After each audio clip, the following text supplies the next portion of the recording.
త్రినేని serial actor Chandu మరణించారు. పవిత్ర జయరాం చందు కొన్ని సంవత్సరాల నుంచి కలిసి ఉంటున్నారు. అయితే రీసెంట్ గానే పవిత్ర ఒక రోడ్ యాక్సిడెంట్ లో చనిపోయారు. పవిత్ర మరణాన్ని తట్టుకోలేకనే చంద్రు డిప్రెషన్ లోకి వెళ్లిపోయి మనందరినీ వదిలిపెట్టి వెళ్లిపోయారు అని వార్తలు వినిపిస్తున్నాయి. ఈ నేపథ్యంలో తాజాగా నటి కరాట కళ్యాణి చందు వాట్సాప్ చాట్ ని బయట పెట్టారు. రాత్రి 11 గంటలకే చందు నుంచి కరాట కళ్యాణ్ కి మెసేజ్ వచ్చింది. నేను వెళ్లిపోతున్నాను, ఇంకా ఇక్కడే ఉంటే పిచ్చివన్న అయిపోతాను, మందుకి అలవాటు పడిపోయి ఇంట్లో వాళ్ళను ఇబ్బంది పెడతాను, ఇక ఈ జన్మ చాలు, ఈ విషయం ఎవరికి చెప్పకండి అని మెసేజ్ చేశారు చందు. కానీ కరాట కళ్యాణ్ చందుకి ధైర్యం చెప్పడానికి ప్రయత్నించారు.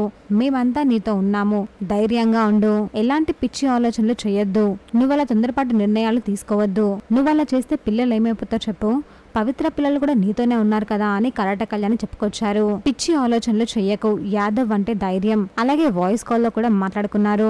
చందు కరాట కళ్యాణి ఇద్దరు కలిసి కొన్ని సీరియల్స్ లో నటించారు. చందుకి ముందే పెళ్లయింది. భార్య పేరు శిల్ప. చిన్న వయసు గల ఒక కూతురు కొడుకు కూడా ఉన్నారు.